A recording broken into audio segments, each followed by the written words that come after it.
Evet, 2024'teki 10. ülkemiz olan Dubai'ye yolculuk başlıyor. Önümüzdeki 3 gün başımıza geleceklerden habersiz. Şu an Sabiha Gökçen Havaalanı'nda bekliyoruz. Dubai'ye gitmeden önce bilmeniz gerekenlerden bir tanesi, Dubai'ye vize var ve gerçekten gereksiz bir şekilde pahalı. Ben bilet alırken nasıl olsa işte bizim Katar'la Dubai ile falan aramız iyi diye vize yoktur herhalde, varsa da cüzi bir ücreti vardır diye bileti direkt aldım. Ama sonra öğrendim ki $90 veya $110, ajanslara göre değişiyor. Bir parantez daha, ajanslardan vizeyi almak zorundasınız. Yani devletin bir sitesi var da oraya girip bilgilerinizi doldurup vize almıyorsunuz. Bayağı turizm firmalarından işte dubaivizeal.com, dubaiturizm.com diye böyle siteler var. Onlardan güvendiğiniz birinden vize almanız gerekiyor. Genelde birkaç saat içerisinde onaylansa da tamamen formaliteden en ucuz vize $90. Bunu ödemek zorundasınız. Gerçekten çok pahalı bir vize. Yani biz Kore'ye bile gittiğimizde Kore'nin kendi sitesine başvurup çok daha cüzi bir miktar ödeyip devletten vizemizi almıştık. Ama sanıyorum ki bunlar gelen kişilere sponsor oluyormuş gibi vize alıyorlar.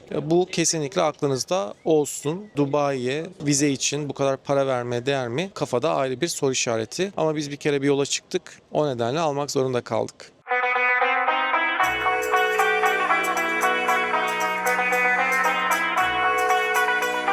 Evet, Dubai Havaalanı'na geldik. Bagajları almak için bile bir raylı sistemle ayrı bir terminale geliyorsun. Bayağı büyük bir havaalanı.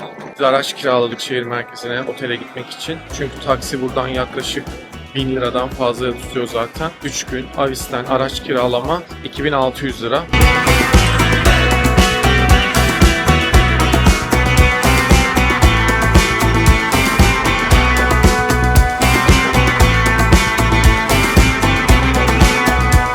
Dubai'de şu an yapay Palmiye Adası'nın en başındayız. Palmiye şeklinde bir ada. Palmiye'nin her çizgisinde ayrı ayrı oteller bulunuyor. Biz direkt girişteki NH Collection Palm'da kalıyoruz. Şu yukarıda gördüğünüz köprü gibi olan yerde sonsuzluk havuzu. Güzel bir manzaraya sahip. Ayrıca kolay bir plaj erişimi de var. Burada upuzun bir plaja sahip, gökdelen manzarası eşliğinde yüzebiliyorsunuz.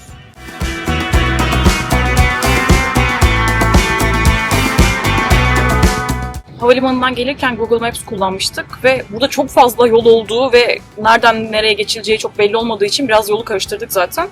Bu sefer başka bir uygulama kullanıyoruz Waze diye. Bakalım, daha iyi sanırım. Bordo Mavi her yerde. Burada deniz ürünleri restoranı var, Bordo Mavi isimli. Three Fills'e geldik. Burada güzel restoranlar var deniz kenarında. Three Fills'te şu ilerisi. Ücretsiz valet parkingde bulunuyor.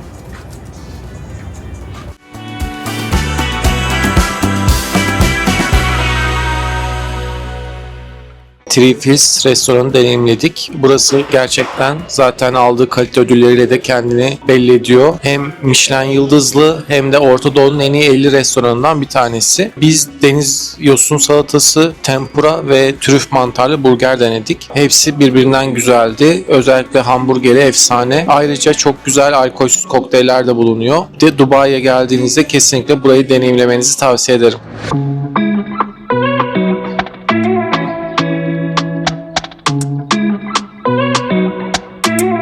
Evet, dünyanın en büyük AVM'si Dubai Mall'deyiz. Burada yaklaşık 1250 dükkan var. Özellikle fashion bölümü dünyaca ünlü markalar içerisinde barındırıyor. Aynı zamanda her yarım saatte bir önündeki waterfall alanında ışık ve su gösterisi oluyor.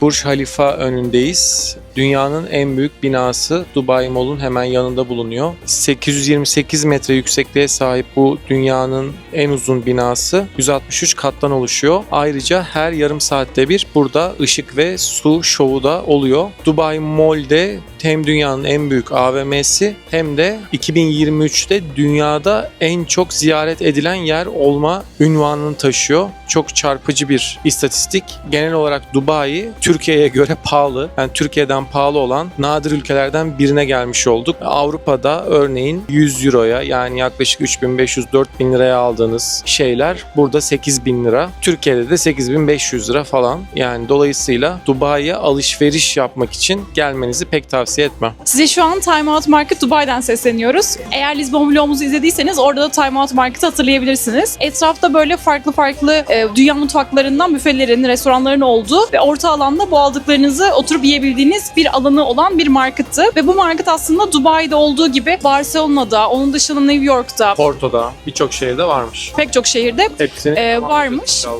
Umarım evet hepsini Dubai Mall'a tamamlamaya çalışacağız. gelirseniz bence yemek alanlarında çok vakit harcamadan direkt buraya gelebilirsiniz. Aklınızda olsun.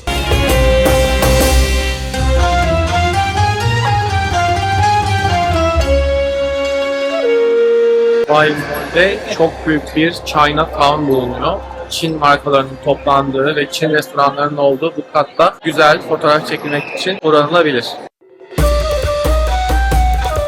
Dubai Old Town'da bulunan El Seaf ismindeki yere geldik. Burası eski çarşı. Böyle güzel kurumsal bir şey yapmışlar. Ücretsiz kapalı otoparkı da var. Vakti olanlar kısa bir buraya kaçamak yapabilir.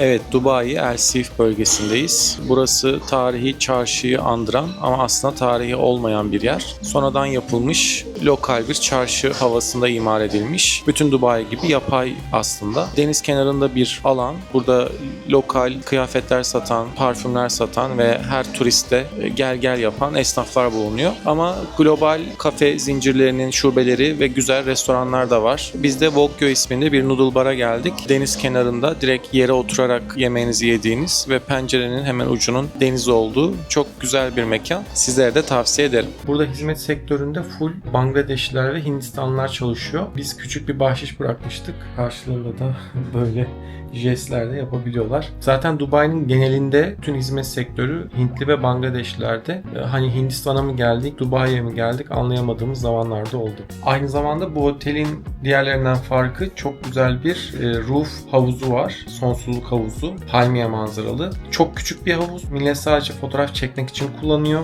Ama yine de diğer oteller arasında bu özelliğiyle öne çıkıyor. Onun da görüntülerini videoya ekleyeceğim.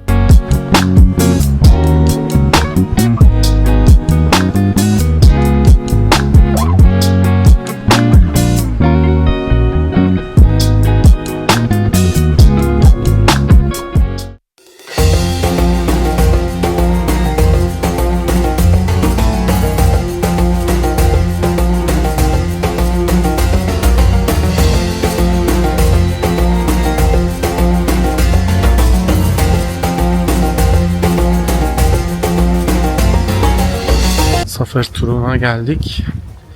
ATV'lerle 1 saat sürüş yaptık. Şimdi de bir başka durak hem akşam yemeği için hem de bebek develer varmış herhalde. Onları beslemek için başka bir duraktayız.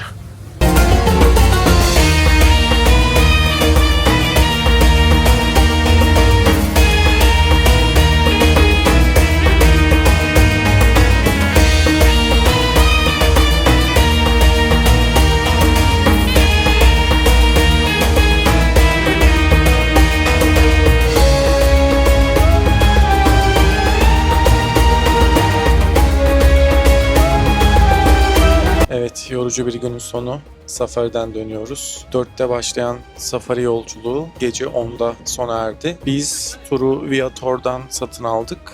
Ancak TripAdvisor'dan da satın alabilirsiniz. Viator'daki en yüksek puanlı olan safari turuydu.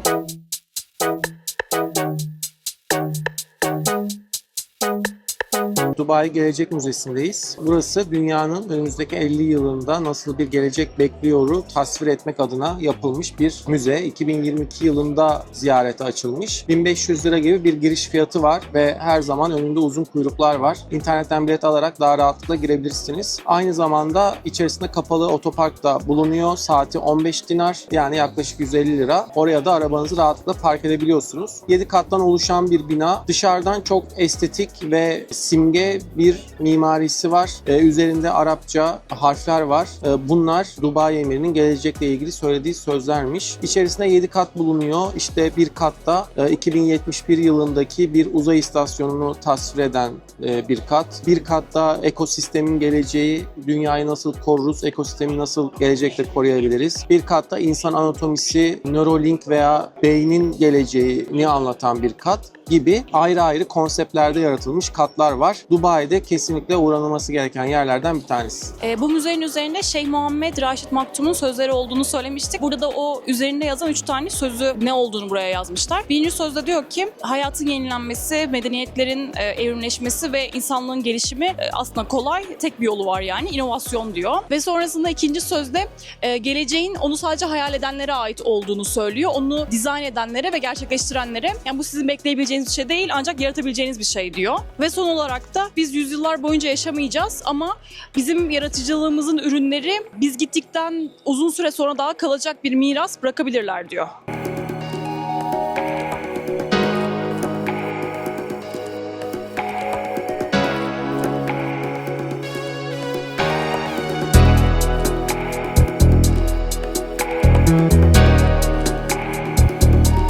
Evet, bu üç hareketi yine Dubai Emiri Şeyh Muhammed Raşid Maktum'un bulduğu ve Dubai'lerin simgesi haline gelen ve gençler arasında oldukça popüler olan bir simge. Baş parmak win, yani kazancı işaret ediyor. İşaret parmağı ve orta parmak V şeklinde açıldığı için victory, yani zafer anlamına geliyor ve üç parmağın ortada birleşmesi de love of knowledge, yani bilginin üstünlüğü anlamına gelmekteymiş. Burada dünyanın 50 yıl sonraki halini perspektif yapıyorlar. Aynı zamanda bir robot kafe de var. Fiyatlar bu şekilde. Makul sayılır. 200 lira. Şimdi Zeynep deneyecek. Taradım. Kodu tarıyoruz. Americano, bu sıcaklar, bu taraf soğuklar. Soğuğa basacağım. Cold brew bitmiş. Soğukların hepsi bitmiş. Ice matcha soğuklar İşte pişmez. gelecekte buz bitince her şey bitiyor arkadaşlar. 4 matcha latte söyleyeceğim. Oat milk olsun. Evet, ödemeyi yaptık. Şimdi Bak şu an Zeynep yapıyor. Bu Zeynep bölümü buraya bırakacak. Şu an hazırlıyor. Gerçi aldı, makineye koydu. Çok da bir şey yapmadı yani. Ama o matcha'yı nereden gerçekten? Bize bir şey anlatmaya çalışıyor. İşte bekliyor, yeni sipariş bekliyor. El sallıyor. Evet, kahvemiz bitti. Alıyor. Gösteriyor. Buraya getirdiğini göster. Zeynep. Hangi ekrana basarsan oraya veriyor herhalde. Hop, eğildi. Kahvenizi verdi.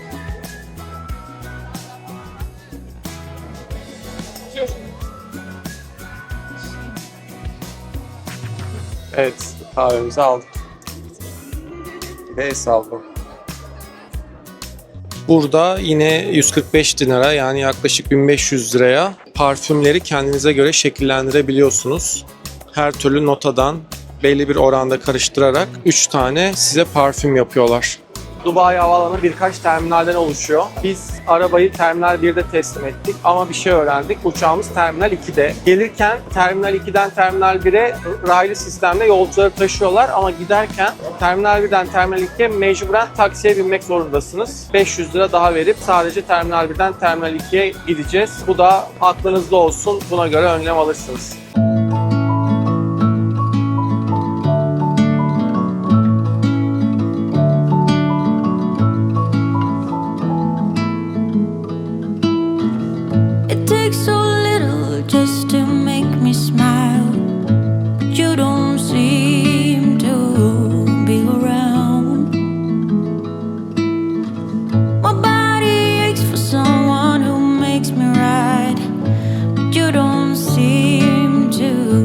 take the time. You're on a mission now.